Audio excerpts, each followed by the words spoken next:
ya setiap orang kan punya masalah, gitu kan. Nah, kita dengerin podcast, baca buku, browsing ya, cari hal-hal yang untuk apa namanya mengurangi masalah kita. Dan buat saya tuh sebenarnya mau produk apapun, mau service apapun, semuanya tuh bisa kita riset dulu kecil-kecilan.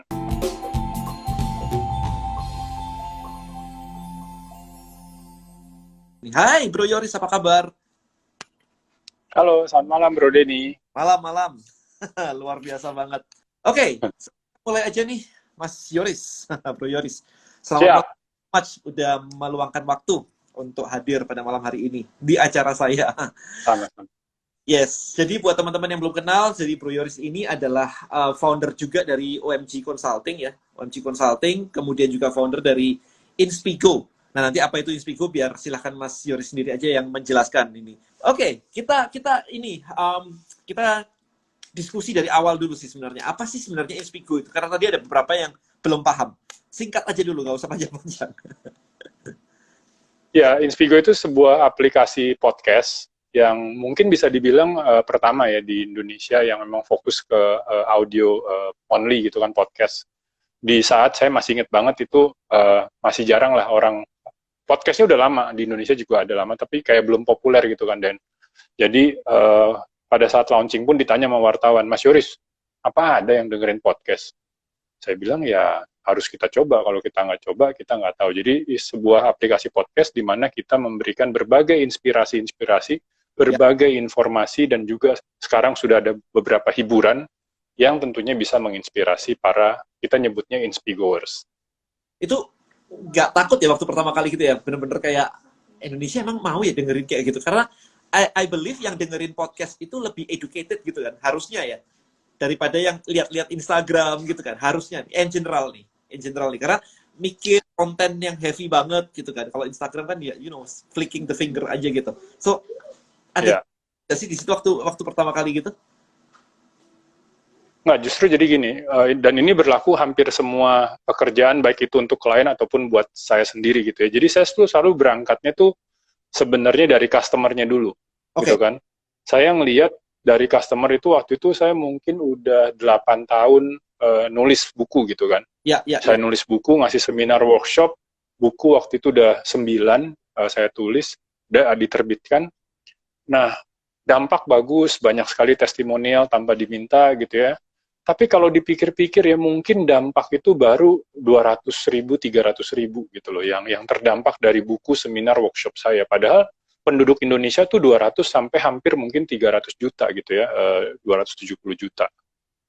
Jadi dikit banget ya Den ya, maksudnya kayak Ya, ya, ya. gimana ya, padahal buku saya tuh kalau konon kata penerbit itu mega bestseller, walaupun nggak pernah saya jual sebagai kata-kata mega bestseller gitu ya, 10.000 buku dalam 1 tahun itu mega bestseller. Tapi buat saya sayang gitu kan, antara yang beli buku sama yang terus ikut seminar kan juga, walaupun banyak seminar gratis tapi banyak juga seminar berbayar, kelas-kelas berbayar, itu dampaknya gimana ya caranya lebih luas. Jadi lebih ke situnya dulu.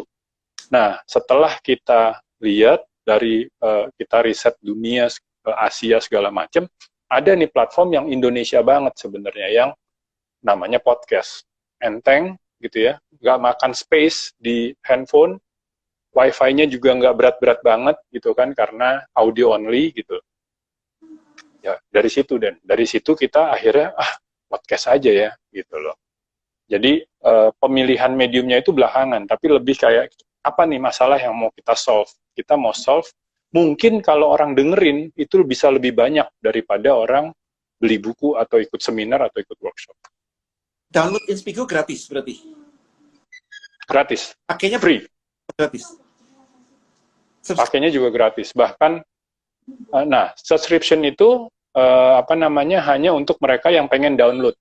Karena ternyata di Indonesia masih banyak juga teman-teman kita nih, dan yang di kotanya itu belum ada wifi. Jadi dia harus naik perahu, gitu kan, untuk download. Nah, makanya akhirnya kita setelah yang free itu berapa bulan jalan, akhirnya kita keluarin yang fitur berbayar. Itu pun karena diminta sama Inspigoers. Tolong dong Mas Yoris, atau enggak tolong dong admin, kita pengen yang berbayar nih, supaya kita bisa download. Karena mereka itu download ke satu kota, naik perahu, di download, terus balik ke kotanya dengerin bareng-bareng Inspigo. Gokil. Bayangin. Dengerin kayak, oh, keren juga ya bisa begitu ya. Cuman aku jadi penasaran nih, kalau Hmm. kan fitur berbayar untuk orang yang malah tinggalnya di daerah yang nggak ada wifi. Berarti kan sebenarnya tingkat ekonominya lebih rendah, tapi malah mau bayar. Iya, karena kan ya tadi itu dia bahkan ada yang di apa namanya pinggiran apa namanya perbatasan antara Indonesia sama Malaysia tuh di Kalimantan yang tadinya dia harus 2 jam ke toko buku untuk beli buku gitu kan. Tapi dia ada, maksudnya dia ada budget apalagi kalau yang kayak tadi yang naik perahu itu kan dia budgetnya rame-rame ya.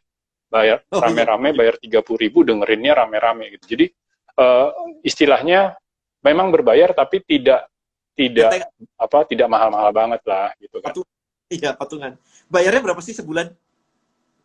30.000 per bulan. Oh, ya 1.000 sehari murah lah ya.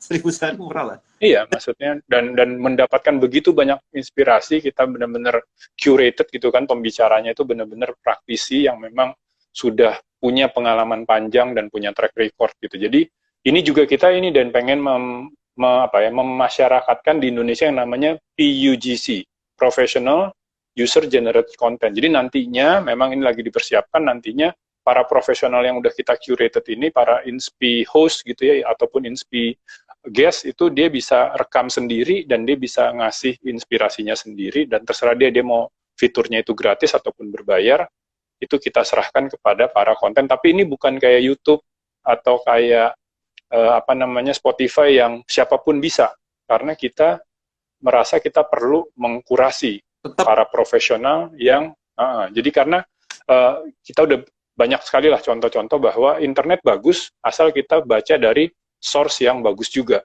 gitu kan jadi apa namanya banyak sekali berita yang tidak tepat atau informasi tidak tepat bukan salah internetnya tapi ya karena ya terbuka bebas gitu kan nah di sini kita coba walaupun tentunya akan ada juga lah 1-2 kecolongan begitu kecolongan kita tinggal turunin ya. tapi kan at least filternya udah jauh lebih kuat di awal. Aku jadi penasaran sih. Berapa sih ininya? Boleh di-share nggak sih berapa jumlah ininya pengguna dari Inspigo itu? Pengguna tuh kalau nggak salah sih sekarang udah 250.000 ya apa namanya downloaders ya downloaders udah 250.000 Unik kan? Unik. apa namanya unik ya unik Unik. dan apa namanya speakernya sudah ratusan banyak banget tuh lupa. Nah, yang berbayar juga udah banyak ya?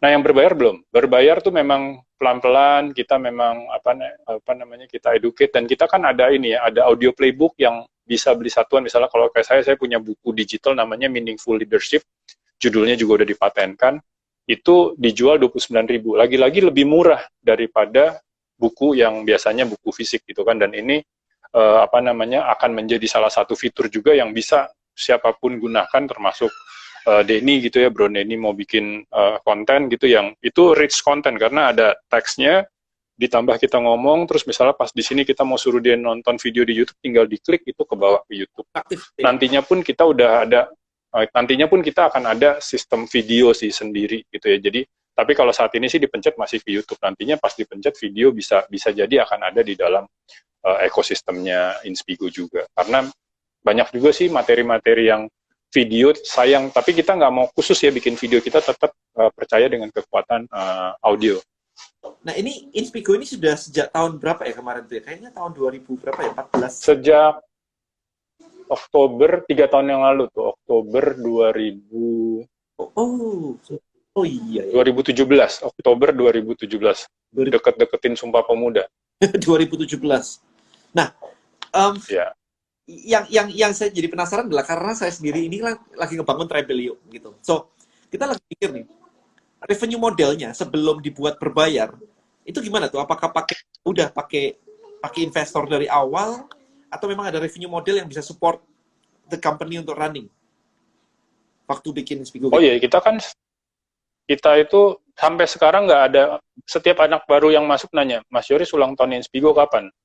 Saya udah 3 tahun tapi nggak pernah ngerayain ulang tahun, karena buat saya, ngapain saya ngerayain ulang tahun gitu kan, maksudnya nggak terlalu penting juga, yang paling penting kan bagaimana dampak selama 3 tahun ini, dampak terhadap speakers kita, ada banyak speakers yang dalam tanda petik melejit sejak menjadi pembicara di Inspigo gitu ya, terus juga ada yang apa namanya yang baru-baru gitu kita lahirkan, terus banyak sekali yang bahkan ada yang sambil nyangkul gitu. Jadi kita fokus ke situ.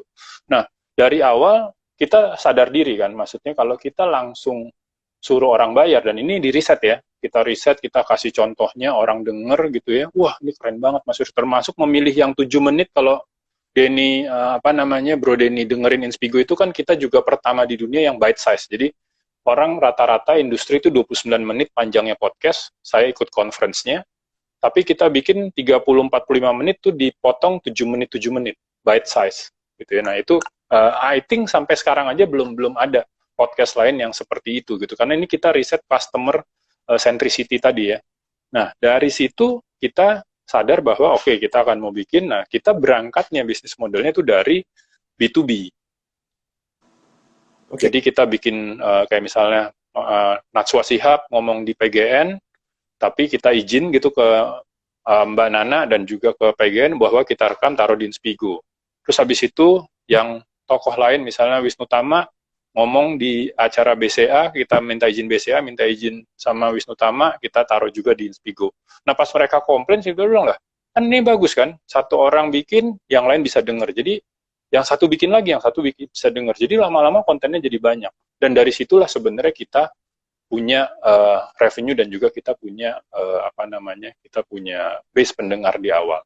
Sorry, revenue-nya datangnya dari mana? Jadi dari brand yang ngadain eventnya gitu atau ya? Iya, jadi kita bikin event seminar, tapi sekaligus kita bikin konten buat di Inspigo. Itu Inspigo awal-awal kayak seperti itu.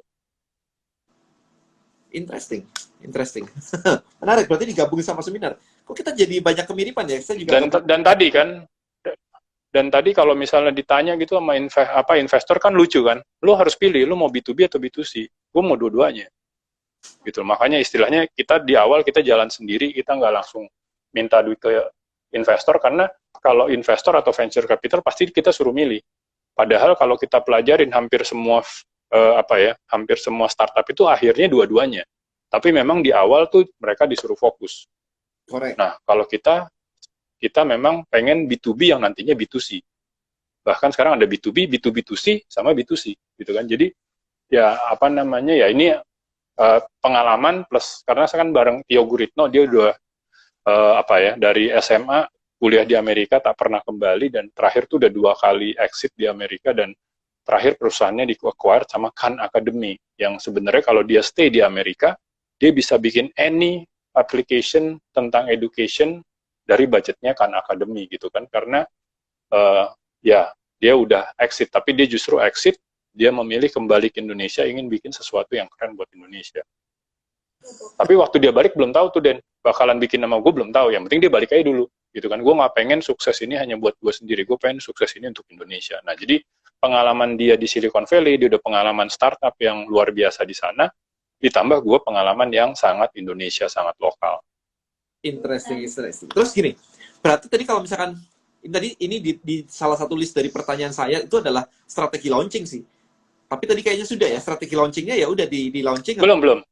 Kalau strategi launching ya sebenarnya mirip seperti Clubhouse gitu. Bedanya kita karena di Indonesia ya kan, dan walaupun Tio-nya sebenarnya iPhone banget ya, dia kan dari Amerika gitu, tapi dia juga sadar pengguna iPhone sedikit di Indonesia gitu, sehingga waktu itu kita launchingnya Android dulu sebenarnya. Dan sama sih sebenarnya, beta dulu, Android dulu, terus dan kita duluan kan, dan jadi bukan kita niru Clubhouse, justru Clubhouse, dan kita juga nggak bisa bilang Clubhouse niru kita, karena sebenarnya kita juga niru Google. Ingat nggak dulu Google tuh Gmail kan invites only. Ya. Jadi kita sistemnya tuh dari awal soft launch itu kita sudah menjalankan sistem invites only. Gitu, karena kita masih beta. Sebenarnya itu kan karena beta kita nggak berani langsung buka. Ya. Nah, tapi ini yang menarik sih sebenarnya yang akhirnya sekarang juga lagi terjadi di Clubhouse. Yang saya nggak tahu ya, kalau kemarin dibalik bahwa Inspigo keluarnya iPhone dulu gitu, iOS dulu baru Android, apa yang akan terjadi saya nggak tahu. Tapi intinya itu bahkan saya udah presentasikan di APMF, Asia Pacific Media Forum, bahwa ini pelajaran juga untuk semua yang dengerin, bahwa saya bingung gitu, kenapa sih orang kalau mau meluncurkan satu produk itu harus kasih tahu semua orang, padahal nggak perlu. Jadi sebenarnya dengan kita fokus ke early adopters gitu kan, karena Bro Denny mungkin ingat ya zaman dulu misalnya ada pet, ya, gitu kan, ya. Ada kan teman-teman kita yang sampai udah setahun kali apa 2 tahun pet tetap nggak punya pet sampai kita paksa karena kita mau tag dia nggak bisa. Padahal dia punya Facebook loh, dia Ya, punya Instagram, tapi gue males lah nambah-nambah. Nah, itulah sebenarnya wasted budget mau dari brand besar, brand kecil yang pada saat produk launch tuh pengen semua orang tahu. fair. Ya kan, jadi dengan cara kita sebenarnya, bahkan kalau Inspigo kita nggak ada produk launch, tapi kita menggunakan sistem yang namanya FOMO. FOMO pun itu sebenarnya dari 2004 sudah mulai diperkenalkan, tapi kalau saya bahkan dari zaman Hard Rock Cafe bikin Alec Monday itu kan FOMO kan, Ya, lu nggak datang ke Hard Rock hari Senin? Kagak, ya lu keren banget lagi Hard Rock Cafe hari Senin. FOMO, fear of missing out. ya. Tapi memang that terminologi itu baru di coin itu 2004.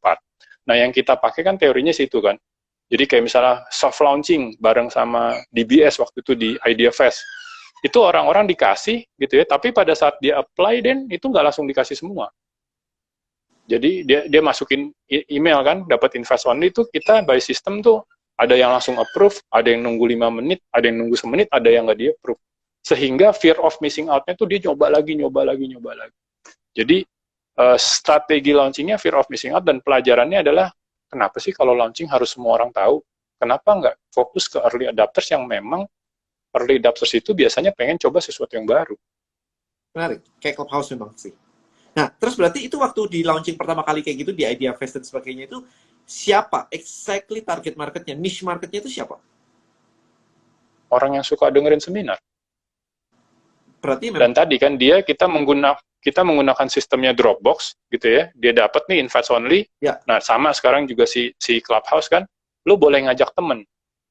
Dan kalau temennya dia masuk, karena waktu itu kan belum ada ini dan belum ada premium kan, belum ada bayar premium. ya. Kalau temennya masuk, dia akan dapat premium gitu loh. Dia dapat premium gratis 14 hari. Setiap satu orang yang diajak itu mendaftar. Premiumnya Jadi sebenarnya ya itu kan dia masuk nih dapat di Inspigo duluan. Terus kalau dia invite orang, orang itu sign up, dia dapat 14 hari premium. Premium itu artinya kontennya dia bisa download. oh dari awal memang sudah bisa download. Jadi sampai di satu titik temen-temennya udah habis dan. Jadi dia mulai DM Yoris, dia mulai DM Inspigo, saya mau bayar dong. Temen gue udah mau habis nih, sementara gue tetap pengennya yang premium, gitu kan. Gue pengen bisa download. Gitu. Jadi lihat nggak, orang mau bayar dia yang minta dan bukan kita yang nyuruh. Karena itulah anomali konsumen. Kalau konsumer kadang-kadang ya di interview ditanya pada saat saya riset dengerin, wah ini bagusnya yang 7 menit nih Mas Yoris, paling cakep ya. Udah ngobrol sana sini. Untuk aplikasi podcast sekeren ini, contoh-contohnya aja udah waktu itu udah inspiratif sekali. Kalian mau bayar berapa? Kalau boleh sih gratis Mas Yoris. Nah, gitu kan. Jadi kalau ditanya dia maunya gratis, tapi kalau dia udah ngerasain gitu, dia udah ngerasain manfaatnya segala macam, dia bayar 30.000. Ya, freemium model sih memang kayak begitu sih. Nah, di awal banget, do you have kayak list building database gitu Nggak ada. untuk launching? Kita fokus bener-bener. Ya tadi kan kita ke Idea Fest isinya apa? Isinya orang yang senang seminar semua. Berarti istilahnya memanfaatkan kayak database-nya Idea Fest sebenarnya. Idea Fest yang ngumpulin gitu kan. Karena kayak gini deh, bahkan nih saya kan orang jadul ya, zaman dulu. Bahkan misalnya kayak Psychoji waktu itu nanya, Mas Yoris, saya ini online katanya. Saya punya followers 500 waktu itu apa berapa gitu. Saya bilang, followersmu 50 aja saya berani jamin bisa kok. Yang penting bener-bener tadi, orang yang punya, jadi nggak maksa gitu loh, dan bahwa orang nggak suka dipaksa suka gitu. Emang kita bikin ini, dia suka dan akhirnya apa kan, selain dia dapat, pertama kan dia screen capture itu dulu kan, yes, gue dapat invites gitu kan. Lapor, Mas Yoris, gue udah dapat invites. Terus dia dengerin, wah ini inspiratif banget. Dia tag lagi, Yoris, dia tag lagi Inspigo. Udah itu jalan terus. Ngapain kita repot-repot memulai dari yang belum tentu suka. Nah kalau sekarang karena udah 3 tahun, nah kita mulai edukasi, mulai ke pasar-pasar yang mungkin dia tahu Inspigo tapi dia belum dengerin. Nah itu mulai kita masuk ranah, mulai ada yang hiburan. Kemarin juga kalau Bro Denny tahu ada virtual karaoke. Pertama kali kita luncurkan di IG Live dan sekarang di berbagai webinar kita itu udah ditiru dan banyak banget sekarang orang bikin virtual karaoke. Karena menurut kita di zaman pandemi terus pas lagi berhenti seminar terus dikasih band nyanyi itu cuman memindahkan offline ke online tuh nggak cocok. Bagusnya apa? Ada interaksi kan, apalagi sekarang misalnya Iya, pakai Zoom gitu ya. iya. Si Malik, Angga Malik bilang, ya Bu Mira, ayo nyanyi. Bu Miranya nyanyi gitu. Jadi kayak karaoke bareng, terus mukanya dia lebih gede karena kan dia nyanyi gitu. Yang lain kan cuman gitu-gitu masih di mute gitu kan. Nah, those kind of engagement itu tuh yang emang selalu ya kita sangat customer centricity gitu loh. Amin. Jadi nggak mau gitu yang kayak seminar zaman dulu tuh kita nggak mau. Kita bikin pasti sesuatu yang beda lagi. Aku juga ngelihat ada yang di Clubhouse juga ada yang itu tuh karaoke bareng begitu. Ada juga. Iya. Nah, tapi kan maksudnya kita udah jauh lebih duluan gitu kan. Jadi istilahnya uh, inspirasinya adalah selalulah coba hal-hal yang baru. Jangan mau terjebak dengan hal yang itu-itu lagi. Apalagi cuma memindahkan offline ke online itu sangat-sangat jangan. Nah, ya benar juga sih. So, sebelum aku masuk ke UKM ya, what is the future of Inspigo? What is your plan? Kayak mau kayak gimana sih jadinya nanti? Ya, sebenarnya kalau saya ini kan tipenya tuh bukan tipe orang yang punya apa ya, bukan orang yang punya plan apa ya, plan yang terstruktur sebenarnya. Jadi saya tuh orangnya sebenarnya lebih ke go by the flow. Tapi ya pastinya kita pengen ya kayak tadi yang saya bilangin sebenarnya udah tersirat bahwa visinya tetap sih pengen bermanfaat untuk jutaan masyarakat Indonesia. Sekarang kan baru seperempat juta gitu kan. Nah, kita pengen jutaan masyarakat Indonesia nanti benar-benar bisa dapat knowledge, bisa dapat information, bisa dapat entertainment yang inspiratif uh, dengan format audio ataupun nantinya bisa berubah gitu ya, apa namanya format-formatnya karena it's just the platform, the medium. Tapi ya tadi komunitas yang kita bisa saling belajar, kita belajar dari satu sama lain, dan kita menghasilkan yang namanya kreator ekonomi. Jadi tadi saya bilang senang sekali gitu pada saat melihat satu brand gitu ya, ngambil ADMS, Mira Lesmana, terus ada satu nama baru yang dia ngambilnya dari sini. Penerbit-penerbit buku tuh udah pada nelfon saya, Mas Yoris, bisa direkomend nggak Inspigo speakers yang keren-keren? Nggak apa-apa, followernya belum banyak. Yang penting dia memang is a very very good speaker gitu kan. Nah itu udah ada yang followernya banyak pun udah ada yang terbitin buku sendiri. Jadi kita senang walaupun kita pasti tetap merangkul yang nama-nama besar gitu ya, tapi juga kita tidak lupa melahirkan nama-nama baru, wajah-wajah baru yang sebenarnya tidak kalah dengan wajah-wajah yang lama. Nah, target. Tapi ya gitu sih, pengennya sih sesimpel menghasilkan itu ke jutaan orang gitu. Dan ini kan memang proses edukasi ya. Tadi saya lupa cerita, sangkain mau ditanya tapi tadi belum ditanya gimana sebenarnya membiasakan orang dengerin podcast, karena bahkan waktu itu Spotify aja belum fokus ke podcast di Indonesia gitu kan. Caranya adalah membuat kalau didengerin terutama di awal-awal sampai sekarang juga si dominasi masih seperti itu, kalau dengerin Inspigo tuh kayak dengerin radio. Dan jadi ini juga inspirasi, kan nggak harus semuanya bikin podcast, tapi kalau mau bikin sesuatu yang baru ya, kalau mau jualan sesuatu yang baru, pikirin caranya supaya jangan terlalu asing. Podcast kan udah asing, bayangin Den, langsung luncurin Inspigo podcast ngikutin standar internasional, orang ngomong monolog 29 menit. Bakalan dengerin nggak? Kayaknya jadi Tapi karena dibikin 7 menit itu kan ibaratnya kayak radio zaman dulu. Kalau radio zaman sekarang 2 menit 3 menit udah dipotong iklan tuh Den. Jadi kayak baru ngomong udah iklan gitu kan. Nah, kalau kita balikin ke zaman-zaman radio zaman dulu, mungkin bisa ngomong 7 menit, satu durasi dan satu inspirasi, habis itu jedah dulu. Jadi juga dia kalau lagi on the way kemana, dia ngeliat nih, wah udah mau nyampe. Dia pasin gitu loh, jadi nggak kena nanggung ya, nggak kentang gitu kan. Dia dengerin, tak habis 7 menit, dia pause dulu, ini 2 menit lagi gue nyampe, nanti gue lanjutin nanti gitu. Jadi itu yang harus dilihat gitu, bagaimana dia masuknya itu tuh kayak, wah enak ya gitu, gue nggak asing ya ternyata ya podcast. Nah padahal podcast aslinya, orang ngomong sendiri 29 menit. ya. Nah, itu juga penting. Jadi jangan cuman, Mas Yoris, tolong dong, Mas Yoris kan jago produk launching. Kalau saya bilang gini, boleh nggak produknya saya utak-utik dulu, saya ulik dulu. Karena kadang-kadang dari produknya juga, Den. Produknya juga yang memang harus diulik sehingga produk launch-nya atau go-to-market strateginya bisa cakep. Kalau saya produknya podcast persis seperti podcast di Amerika, atau podcast di Australia, atau podcast di Amerika, di Eropa, nggak jalan. Kare. Nah, dari waktu itu ada kepikiran nggak sih? Jadi kayak misalkan waktu launching begitu, apakah mencari yang tadi big speaker dulu atau dari small speaker dulu? Big name. Kalau saya eh, kalau saya realistis aja, Den. Speakernya yang teman-teman Yoris dulu lah yang mau diinterview tanpa bayar. Ya kan, di teman-teman saya ada yang big names, ada yang apa namanya yang belum besar namanya. Yang penting buat saya, we are giving the real deal. Gitu. Maksudnya kita ngasih speaker-speaker yang saya tahu, saya kenal, jadi mau diinterview tanpa bayaran. Dan dia memang ngomongin pengalaman pribadi dia, jadi bukan cuma jago bermain kata-kata ya, tapi ini benar-benar yang kita pengen adalah praktisi, baik yang namanya sudah terkenal maupun belum.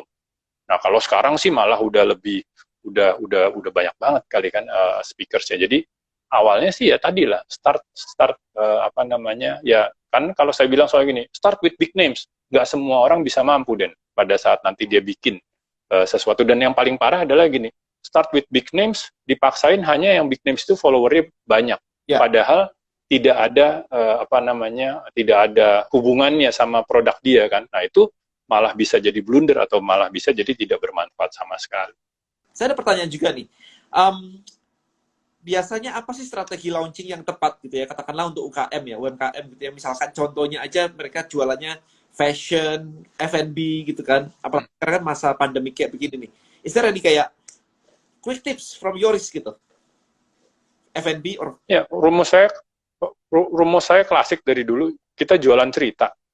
Bahkan saya jualan buku aja tuh saya nggak pernah, Den. Dari pertama sampai sekarang udah 9 buku. Harusnya tahun lalu jadi buku ke-10, tapi tunda bentar karena pandemi. Saya nggak pernah nyuruh orang beli buku saya, Den. Yang saya jual adalah cerita tentang para pembaca buku saya. Oke. Nah, gimana tuh? Tapi bisa dibilang, Mas Yoris mah enak, ya kan? Pada saat bikin buku pertama udah terkenal. Oke, sekarang saya ubah, gitu ya. Misalnya tadi, jualan fashion, gitu ya. Bahkan saya bilang kayak gini, orang bisnis fashion, zaman now, itu bisa dimulai bahkan cuman punya 2 baju. Yang penting desainnya keren. Okay. Kalau perlu jualnya tuh berawal dari Facebook dulu. Dulu malah kan pet, saya bilang. Karena pet kan cuma 150 ya, Den ya. Awalnya ya. Dian Sastro tuh di buku saya yang keberapa tuh. Dia ngeluarin bisnis barunya, bahkan diluncurkannya tuh di pet dulu. Kenapa? Tadi, supaya jangan terlalu banyak dulu, biar company-nya nggak kaget. Ya kan, jadi pilih medium manapun yang emang di situ ada banyak temen, banyak orang yang kira-kira mau beli gitu kan. Jual 2 baju deh. Tapi bajunya yang cocok nih sama zaman sekarang. Ya. Gitu loh. Jadi misalnya kalau zaman sekarang itu lagi tren piyama gitu ya. Nah, dia tadinya bisnis hijab, dia sekarang bikin hijab tapi yang bisa agak-agak piyama gitu. Jadi memang sesuai trennya, even cuman bikin 2 deh. Bikin 2, dia jual ke temennya sangat puas. Nah, dia pilih nih kan tipe temennya yang istilahnya lumayan gaul, nggak usah, bukan influencer, bukan KOL. Laku untung bikin 3. Cari lagi 3. 2 itu maksudnya 2 piece ya? Yang dijual adalah, iya, maksudnya ini kan kita sekalian gila-gilaan, sekalian, kan kalau tadi Mas Yoris buku pertamanya berapa Mas? 10.000 copies, makanya mega bestseller, tapi nggak pernah saya gunakan kata-kata itu. Tapi kan karena saya Yoris Bastian gitu kan. Nah, saya tahu diri juga kadang-kadang pendengar di Instagram kan ada yang, saya nggak ada duit Mas, gitu, saya mau bisnis fashion nggak ada duit. Punya duit nggak bikin 2 baju? Sekarang banyak kok tukang jahit satuan, bahkan dia datang ke rumah sekarang. Untuk tukang jahit saya yang biasa saya harus ke sana, dia yang jemput bola. Dia datang, diambil, dijahitin gitu. Sehingga size-nya benar-benar size saya. Bikin 2 dulu deh. Dari 2 bikin 3. Dari 3 bikin 4. Kenapa saya bisa ngomong kayak gini? Karena saya gamer. Saya kalau di game itu memang mainnya dari kecil tadi. Dari punya 2 ikan koi, dikawinin jadi 3 ikan koi, dikawinin jadi 4 ikan koi. Akhirnya saya kaya raya secara digital. Ya kan, saya kaya raya dengan ikan-ikan koi saya yang mahal. Nah, prinsip dasarnya sebenarnya itu aja. Dan yang kita jual story-nya tadi kan, 2 orang tadi, gila ini, ya mah keren banget ini. Cerita itunya, cerita realnya yang dijual. Dari situ jadi 3. Dari 3 jadi 4. And so on, and so on, and so on. Ya kalau misalnya pas di sini Instagram ada yang nonton, dia bisa mulai dari 50 baju, ya lebih bagus kan, Dan. Tapi I go with the lowest number. Dari 2 baju aja. Habis itu ceritanya... How low can you go? Di Instagram, di mana-mana begitu. Ya, yang dijual itu adalah tadi kan, kayak misalnya kemarin deh di masa pandemi, saya bersama kakak-kakak saya ngeluarin buku, customized book, namanya FYA Gift gitu kan. Berkolaborasi sama Ernest Prakasa, ngambil timing di November, anaknya ulang tahun, dia bikin buku, buat anaknya, tapi buku ini bisa diganti namanya, Den. Nama anak, jenis kelamin bisa cewek cowok, jadi ada pilihan gambarnya. Terus nama panggilan ayah ibu kan suka beda ya, Den, ya. Gitu. Ada yang dipanggil ayah, ibu, mama, papa gitu kan. Nah, dia bisa customize. Yang saya jual adalah apa? Ceritanya. Jadi kayak, wah, si Keanu seneng banget dapat buku ini. Ada yang anak berkebutuhan khusus jadi lebih lancar belajar bacanya karena ada nama dia. Setiap malam seneng didongengin baca buku anak yang namanya tuh nama dia sendiri, bisa di-customize. Lihat nggak? Jadi yang dijual adalah pengalaman dari orang, karena pengalaman baca bukunya kan beda-beda. Ya. Pengalaman orang pakai bajunya beda-beda. Nah, masalahnya kadang-kadang orang yang belum mampu pakai KOL influencer memaksakan diri punya produk fashion harus pakai influencer. Ya. Padahal yang kita perlukan adalah genuine stories, real stories dari real customer. Anak saya juga. Bahkan ada tuh Den yang, Yes. ya kan ada yang saya minta izin nih. Dia bilang, aduh Mas Yoris, kalau tahu mau di-repost Mas Yoris, fotonya lebih cakep lagi. Enggak, saya nggak penting fotonya. Yang saya penting tuh captionmu. Captionmu tuh keren banget, pengalaman dia baca buku FYI Gift. Itu yang saya repost. Yang saya repost itu your caption. Ya, harusnya kalau foto lebih cakep, ya saya lebih senang. Tapi gitu kan, dan dia bilang, aduh kalau saya tahu mau di-repost Mas Yoris nih, fotonya lebih cakep, nggak masalah. Jadi, ya ada sih rumus-rumus foto bagus segala, tapi kan yang menjual itu story. Makanya saya berani tadi balik lagi ke Inspigo kan. Kekuatan kata itu, kekuatan cerita itu tuh luar biasa banget. Pak Jokowi juga bilang kan storynomics. Yang kita jual tuh story kok. Saya nggak pernah jualan buku, Den. Yang saya jual adalah pengalaman dari orang baca buku saya. Pengalaman orang ikut seminar saya. Pengalaman orang ikut workshop saya. Kelas nulis tuh, lihat nggak kelar-kelar itu. Testimonialnya, dan nggak kelar-kelar peserta kelas nulis nerbitin buku. Ini tadi sore baru ketemu lagi sama peserta kelas nulis saya yang sebentar lagi juga lagi persiapan nulis buku. Yang saya jual adalah itu, real impact dari produk kita atau service kita. Simple kan? Yes. Nah ini berkaitan nih. Ada pertanyaan yang masuk kayak begini. Untuk Mas Yoris, Inspigo usernya implemented nggak? Usernya berkurang gitu. Customer retention-nya gimana? Atau ada teknik khusus untuk ini nih? Justru kita agak beruntung nih gara-gara pandemi sih. Tahun lalu sih berlipat-lipat ya, maksudnya naiknya tuh eksponental, baik dari sisi users maupun dari sisi revenue ya. Tapi itu memang ada dampak juga karena work from home, everything goes digital ya kan, dan jadi bisa dibilang itu bukan hasil murni dari kita, tapi ada faktor juga. Emang hampir semua perusahaan digital kan tahun lalu ya melejit ya. Walaupun ya sama sih, Dan, di Maret April sih sama-sama pusingnya tuh. Aduh gimana nih ya, krisis nih, gue udah pernah krisis 98 aja nih, krisisnya beda lagi nih, karena ini krisis dunia kesehatan yang mengakibatkan krisis dunia usaha. Tapi untungnya nutup 2020 sih sangat cerah sih. Tapi ya intinya sih ya tadi kan, kuncinya balik lagi tadi ke konten. Selama konten-kontennya keren, kayak waktu itu saya ikut conference ini sebelum pandemi ya, Dan ya. Ikut conference di Singapura, ditanya, siapa yang tahu KPI? Pada tahu semua. Siapa yang tahu OKR? Masih gini. Pandang-pandangan kita, pasti dengerin Inspigo ya. Iya, karena kita juga tahu OKR itu dari dengerin di Inspigo sebenarnya. Gue juga belajar itu hanya dari kayak 30 menit, 45 menit dengerin tentang OKR. Jadi kalaupun ditanya, ya can you please explain about OKR? Bisa lah nerangin dikit, Dan. Karena KPI itu dibikin kalau nggak salah tahun 1970. Atau tahun berapa gitu, yang penting udah jadul banget. Masa kita masih pakai KPI, harusnya pakai OKR. Nah, hal-hal kayak gitu tuh, information itu sangat cepat, sangat ringan, entertaining, dan ya kita udah tahu gitu kan. Nah, selama kita bisa terus mindfulness itu, dulu gue nggak pernah ketebak, dan bahwa salah satu konten yang akan sangat diminati di Indonesia itu mindfulness. Tapi ya karena kita punya big datanya, ya kelihatan gitu mindfulness, dan sponsor-sponsor akhirnya ngikutin. Banyak orang stres.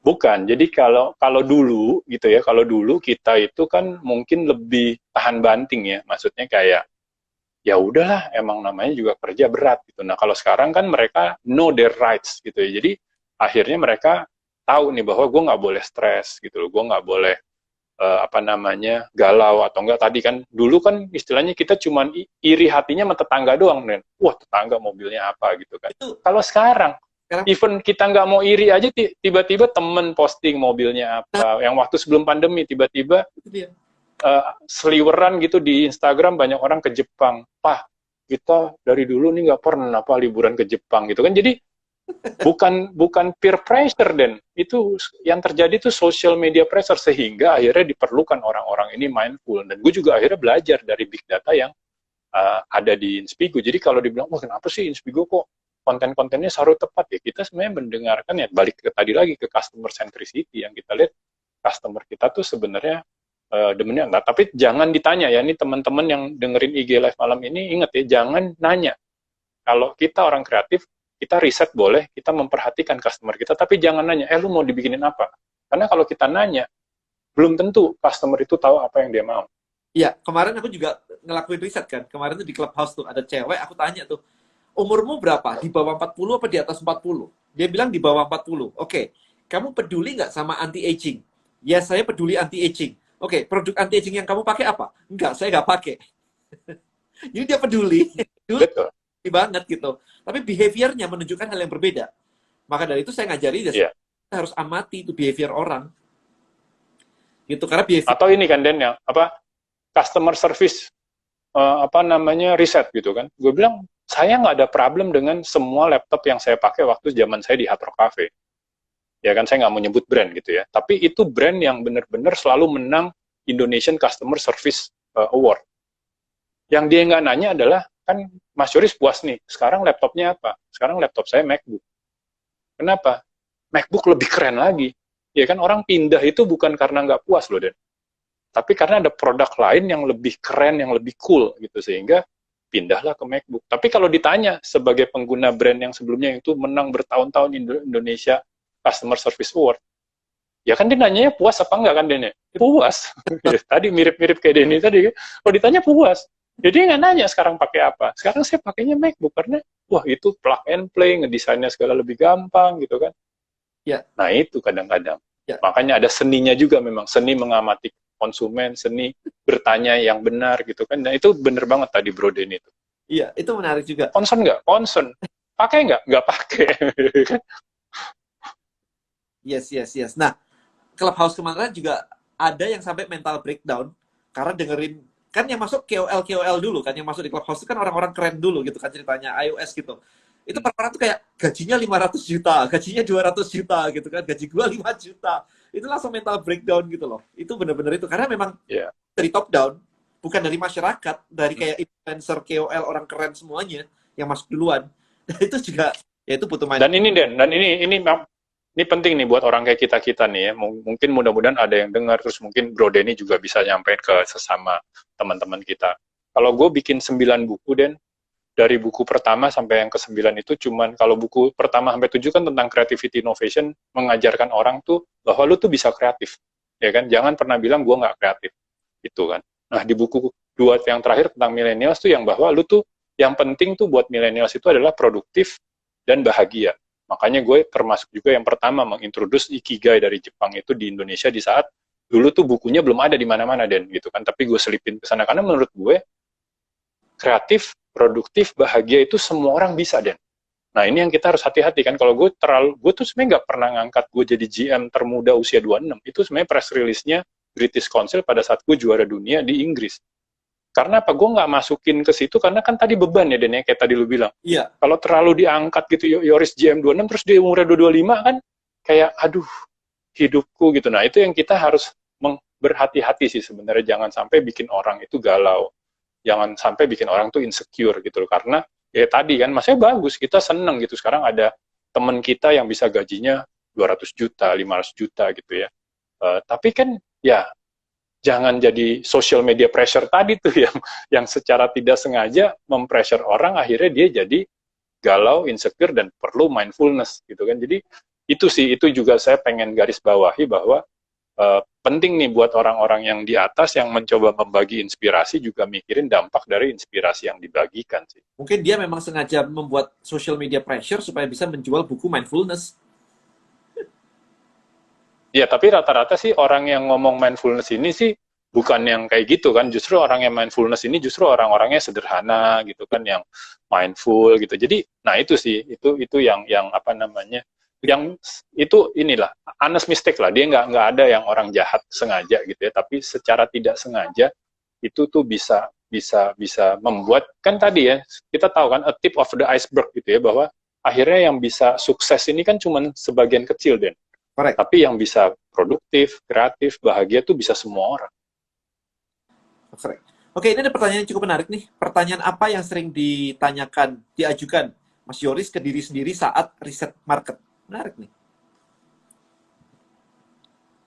Pertanyaan apa yang ditanya?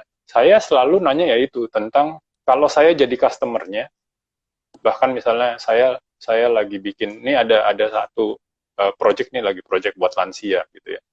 Saya menanyakan selalu ke diri saya, tapi juga saya tentunya riset, wawancara kemana-mana, tapi at the end saya juga selalu sangat Yoris-centric gitu ya, yang nanti kalau gue jadi lansia, Yoris Sebastian tuh mikirnya gimana sih gitu. Jadi emang selalu kayak gitu, sama kan kayak Inspigo. Bahkan tadi sih, maksudnya kayak Inspigo itu harus sadar dan bahwa gue ini tadinya jualan seminar loh, gue ngomong, tiba-tiba sekarang direkam dan orang bisa dengerin ulang-ulang.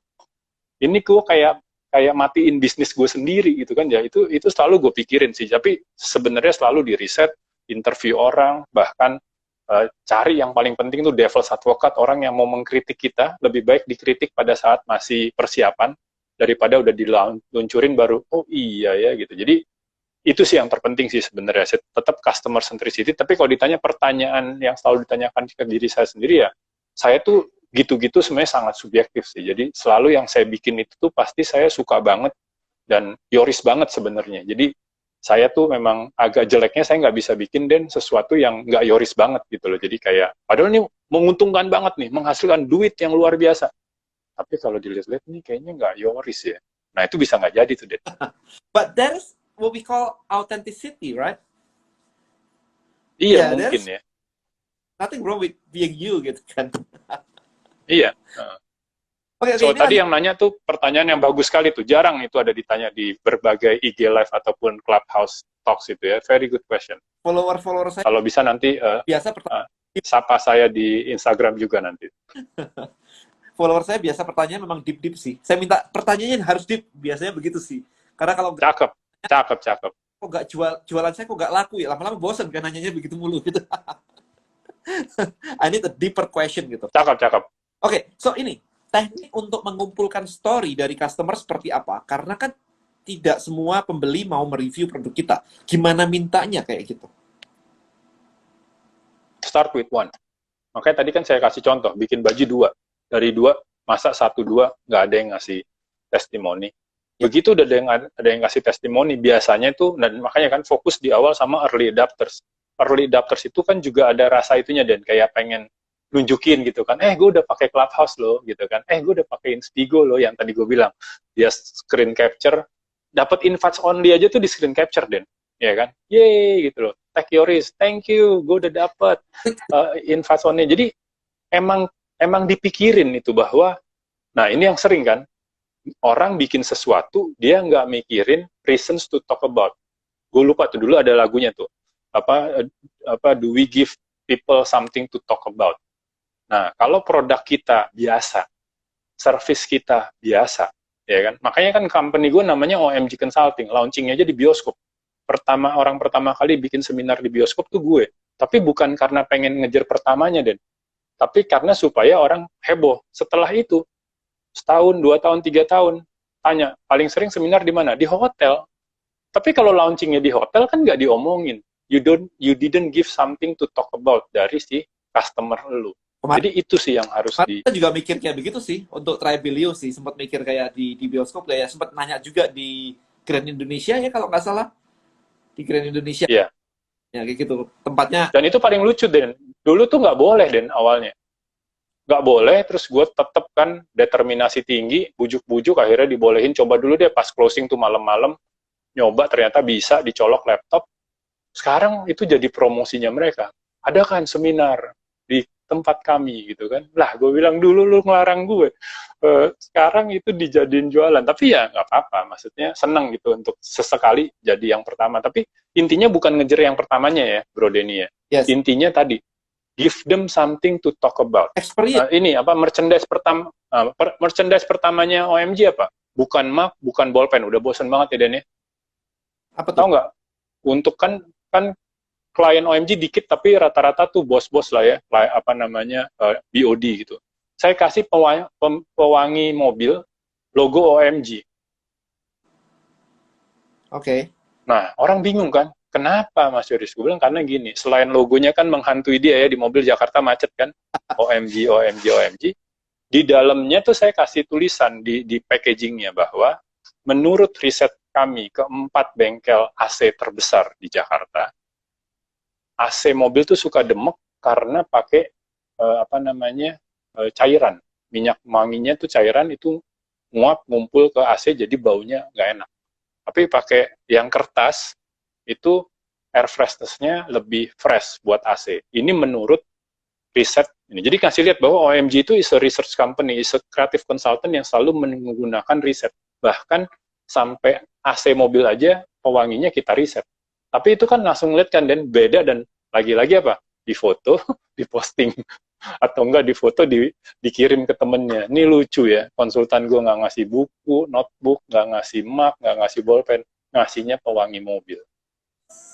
Benar? Kayak gitu sih. Jadi selalu, ya kan, selalu something that people can talk about gitu loh. Jadi jangan, dan itu kan budgetnya juga bukan yang mahal banget ya Den ya, cuman pewangi mobil ya gitu ya, bukan yang kayak kasih supaya diomongin kasih MacBook ya, itu sih modal duit ya. Kalau ini kan modal kreativitas. Nah itu kalau teman-teman, Saya yakin para pendengarnya Denny Santoso juga bisa kok hal-hal gitu. Hanya try to give them something to talk about. kalau mau belajar lebih gimana? Ada ininya nggak sih teman-teman di sini nih? Beli buku yang mana gitu atau untuk jadi lebih kreatif? Ya, ya itu semua buku, kan gue 9 buku dan 7 buku tuh tentang creativity innovation. 2 buku tentang millennials, tapi tentang millennials pun tidak lari-lari dengan ada tetap tentang creativity-nya gitu. Dan ya menurut gue kan creativity itu universal gitu kan. Jadi ya kalau mau beli bukunya ya bisa either one of them gitu ya, atau bahkan ya tadi belajar otodidak, karena gue sendiri kan sebenarnya belajar creativity itu otodidak dan tidak sengaja deh. Gue waktu kecil itu bukan sosok yang kreatif. Kalau ditanya sama bapak ibu gue, 4 anak bersaudara, siapa yang 20 tahun lagi jadi sosok kreatif, salah satu sosok kreatif di Indonesia, pasti bukan Yoris. Saya tipenya tuh anak yang average waktu kecil gitu. Jadi bisa berubah kayak gini ya, puji Tuhan alhamdulillah, tapi pengen dibagikan inspirasi ini ke banyak orang. Menarik. Oke, so ini ada beberapa pertanyaan lagi. Kalau misalkan mau ngumpulin feedback dari market ya, itu gimana caranya bisa ini ya, ketemu langsung atau gimana tuh? Pakai Zoom atau pakai apa? IG story? Macem-macem sih. Kalau kayak udah ratusan ribu kayak Inspigo sih, kita pakai NPS kan, Net Promoter Score. Cuman satu question aja kan. How likely you will recommend this company atau this product atau this service to others. Nah, kasih nilai lah 1 sampai 10. Ya. Dari situ nanti kita, kalau saya fokusnya dan wawancara yang 9, 10, sama sekalian yang jelek, yang ngasih nilai 5, 6 gitu. Kalau yang ngasih 7 tuh nggak usah diinterview, karena emang orangnya nggak suka ngomong artinya. Emang dia average gitu kan. Dia kalau 5 itu bisa dari benci kita bisa jadiin suka banget. Ya kan? Nah, kalau suka banget juga harus tentunya kita tanya.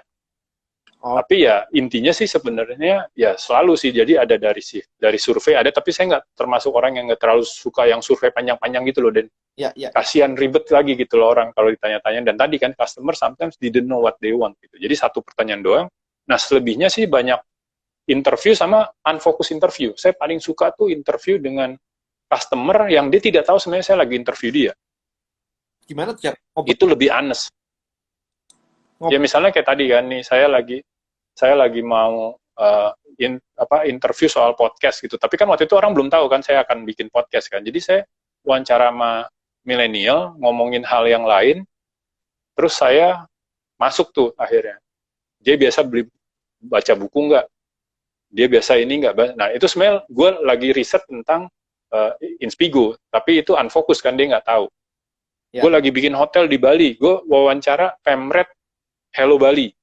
Dia nggak tahu gue lagi riset buat hotel, gue lagi bikin konsep hotel. Tapi karena kalau gue bilang dan gue lagi mau bikin hotel, jawaban dia tuh jadi kayak, yes. Lo tau kan kayak udah terstruktur. Oh Yoris lagi mau bikin hotel, gue jawabnya gini. Tapi kalau dia nggak tahu gue lagi mau bikin hotel, atau dia nggak tahu kan, ya kalau Inspigo telak lah ya, gue nggak bisa ini. Tapi kayak misalnya Clubhouse nih, Clubhouse tuh gue punya 2 account, dan satu sebagai Yoris, satu lagi nggak sebagai Yoris.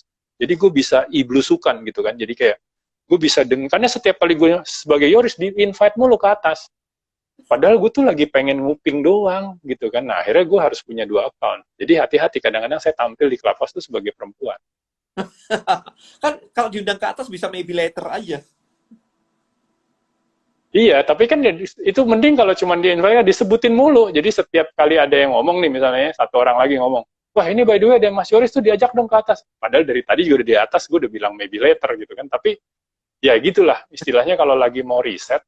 Nah, tapi kalau lagi pengen tampil, lagi pengen networking, ya pakailah Yoris. Sehingga kan lumayan ya dapat adlibs terus tuh, dan dari yang pembicara-pembicara tuh pasti yang diomongin. Jadi ada tergantung nih kan kebutuhannya apa. Kan gue bisa masuk ke ruangan yang lagi ngomongin podcast, tapi bukan sebagai Yoris, sehingga gue bisa denger apa ya, dia ngomong tentang podcast apa adanya, tanpa ada sensor atau wah nggak enak nih ada Mas Yoris dengerin gitu kan. Nah itu tips-tips kayak gitu. Jadi dia gunakan banyak cara. Zaman sekarang nggak ada one single answer atau one single way to do something, itu ada banyak sekali caranya, dan selalu yang penting tadi sih bener-bener kita memang pengen tahu. Tapi tadi ya, saya juga orangnya bandel loh, dan nggak semua hal yang dibilang sama konsumen itu saya ikutin. Kayak tadi kan pengennya sih gratis Mas Inspigo, enak aja kalau gratis, dan tapi dengan kita tahu dia pengennya gratis, kita sengaja di awal tidak berbayar dulu. Karena kalau langsung berbayar bisa langsung pecah kan, ada yang bilang, wah Inspigo kemahalan. Nah susah tuh gue memanage-nya lagi. Karena dia udah keburu ngomong, karena gue udah tahu dari hasil riset baik fokus interview ataupun unfocus interview, orang rata-rata pengennya gratis. Apalagi kan digital gitu ya. Digital tuh konotasinya udah gratis aja. Ya, main game aja gratis. Iya. Iya kan. Oke, so ini last question maybe ya. Izin nanya, perlukah riset kompetitor untuk memahami kekurangan kompetitor? Boleh aja, maksudnya kita kan nggak boleh kayak katak dalam tempurung, dan itu kita lakukan juga di OMG untuk project-project consulting yang berjalan. Tapi kita selalu lebih fokusnya ke konsumen sih. Jadi porsinya, kalau misalnya kan klien juga gitu ya Den ya, kadang-kadang ada yang ngasih waktu 5 bulan, ada yang 3 bulan, ada yang 1 minggu. Nah, dari waktu berapapun yang kita sepakati sama klien, itu saya porsinya tuh lebih banyak mikirin consumers daripada mikirin kompetitor. Tapi kompetitor pastinya saya akan suruh riset, saya baca, tapi saya nggak terlalu pusingin kompetitor sih. Yang saya pusingin adalah consumers. Nah, misalnya pas lagi menguliti consumers terus keluar nama-nama kompetitor, ya oke, fine gitu kan. Tapi sekilas saya fokusnya tuh ke konsumen. Saya fokusnya waktu yang ada, tenaga yang ada, saya habiskan ke konsumen sih, ke consumers ataupun konsumen. Oke. Ini ada satu orang yang bertanya, ini harusnya udah kejawab yang tadi sih. Ajarin kami dong Mas Yoris cara atau teknik bertanya buat riset ya tadi itu, NPS itu, bener kan ya? Pakai NPS tadi aja. Ya kalau itu kalau riset ya kan, dan itu standar kok di berbagai multinational, itu bahkan jadi KPI-nya CEO gitu. Dan menurut saya udah baca bukunya, cukup make sense gitu ya, karena ya kadang-kadang kalau pertanyaan kebanyakan juga kita jawabnya juga jadi udah nggak bener gitu kan. Nah sebenarnya semuanya mengarah ke satu pertanyaan aja. Nah tapi kalau tadi kan unfocus interview itu ada banyak sih tekniknya, itu biasanya saya ajarin lagi di workshop itu, karena asking the right question, sehingga kayak tadi supaya keluar gitu loh. Dan kalau nanyanya nggak bener kan kayak ya suka dengerin radio nggak suka gitu, kayak pendek-pendek gitu kan, jadi nggak berkembang gitu. Nah memang ada seninya sih untuk bertanya. Tapi kalau untuk riset, so far sih saya masih paling suka, dan itu cukup baru kan, ilmunya paling baru 10 tahun gitu umurnya, itu NPS sih, Net Promoter Score gitu loh. Itu menurut saya cukup win-win lah ya, nggak makan waktu konsumen terlalu lama juga ngisi-ngisi feedback form yang sebenarnya akhirnya isinya kita tahu jawabannya, udah ketebak juga gitu kan. Kurang lebih gitu aja ya. Kalaupun mau dua gitu, NPS sama reasons gitu kan. Nah reasons itu yang nanti bisa kita olah sih. Karena reason orang beda-beda kan, dia ngasih 5 beda, sama ada yang dia ngasih 9 padahal dia sebenarnya suka banget, hanya dia bilang lu tuh ini lagi jelek, gue kasih 9, harusnya biasanya lu 10. Nah itu kan ada di reason itu tuh yang kita bisa baca. Kalau di sini ada yang main F&B, saya dulu kan di Hard Rock Cafe, Dan saya suka ngeledekin tuh kalau saya bikin acara buat F&B. Waktu zaman belum pandemi ya, yang masih restoran orang datang, saya bilang ini sebenarnya comment card atau complaint card. kenapa kayak takut banget baca komen card, karena komen itu naturally isinya komplain semua, Den. Ya kan? Jadi saya bilang ini harus diganti namanya komplain card, atau enggak tadi kan suara konsumen. Kenapa kalau udah suara konsumen itu pasti yang ada nomor teleponnya itu, Dan, kan di produk ya. Itu kenapa kalau suara konsumen pasti komplain gitu loh. Jadi yang terima award brand manager, yang terima komplain suara konsumen. Kenapa nggak brand manager yang terima komplain gitu? Jadi emang harusnya suara konsumen itu ada positif dan negatif yang semuanya didengar oleh brand manager. Ya.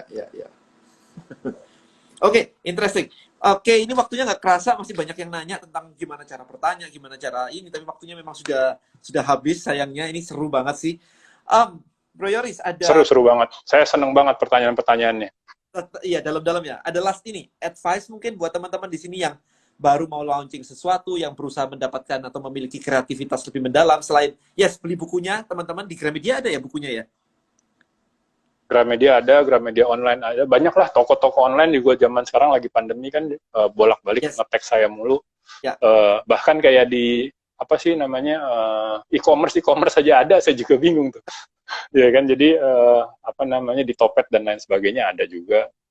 Jadi intinya sih kalau dari saya sih gini sih, maksudnya even Yoris Sebastian sampai sekarang masih belajar, yang tadi saya bilang kan, salah satunya saya belajar dengerin Inspigo. Ya. Banyak sekali bahkan pembicara yang tidak terkenal gitu saya belajar OKR, terus dari pembicara tidak terkenal saya belajar A, B, C. Jadi, dan kalau ditanya apa sih yang harus saya dengerin, Mas Yoris? Ya setiap orang kan punya masalah, gitu kan. Nah, kita dengerin podcast, baca buku, browsing ya, cari hal-hal yang untuk apa namanya mengurangi masalah kita. Dan buat saya itu sebenarnya mau produk apapun, mau service apapun, semuanya tuh bisa kita riset dulu kecil-kecilan, ya kan, dari diri kita sendiri. Nah, kuncinya sih sebenarnya di situ sih. Dan lama-lama dengan jam terbang kita makin tinggi sih, harusnya kita udah mulai punya punya intuisi yang lebih kuat untuk bikin segala sesuatu yang baru. Dan saya pun tetap gagal, dan bikin coworking space pertama di Jakarta tutup, Dan. Jadi bukan juga bisnis nih selalu untung, ya kan. Jadi ya, tapi ya kita udah calculated lah waktu itu bertujuh kalau nggak salah ownernya. Jadi ya rugi-rugi dikit nggak apa-apa. Itu pun kerugian saya ditutup pas saya jadi konsultan coworking space yang lain supaya tidak melakukan kesalahan seperti yang saya lakukan. Jadi jatuh-jatuhnya untung lagi deh, Den. Gitu kan. Jadi intinya apa namanya, jangan takut gagal, tapi ya kita juga calculated risk, jadi resikonya terukur gitu. Kalau sampai gagal kita udah siap menanggung kegagalan itu.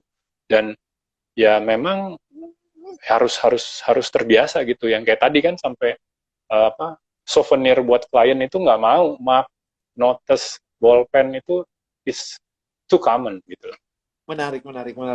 Oke, teman-teman, ini seru banget ini. Kalau diterusin sih bisa sampai pagi nih. Tapi kita juga nggak mau lama-lama. Sekarang itu Clubhouse ya kan. Ya. Clubhouse tidak ada batasan. Tapi bagus, saya lebih suka yang terbatas gini kok, Dan. Saya suka kayak orang kayak masih mau tapi udah habis gitu kan. Itu kerennya Instagram Live menurut saya. Bener, itu aku suka banget kayak gitu, karena kayak sinetron gitu kan, kayak mau naik peak banget, kita cut to be continue gitu kan. Oke. Betul. Teman, di screenshot kemudian di share, kemudian tag saya Denny Santoso dan juga tag Bro Yoris ya di Yoris Sebastian. Kemudian tulis di situ aha momen Anda, insight Anda yang Anda dapatkan dari sesi sejam ini itu apa saja. Hopefully kita juga bisa membagikan insight-insight yang berharga dari sesi kali ini ke teman-teman semua di sana. Right, so I think itu aja. Saya mengucapkan terima kasih sekali lagi kepada Bro Yoris udah mau datang ke acara saya. Thank you juga buat sama-sama yang sudah hadir di sini ngikutin, banyak juga dari tadi itu. Thank you so much guys. I think I'll see you in the next video ya. Selamat malam buat teman-teman semuanya. Bye-bye.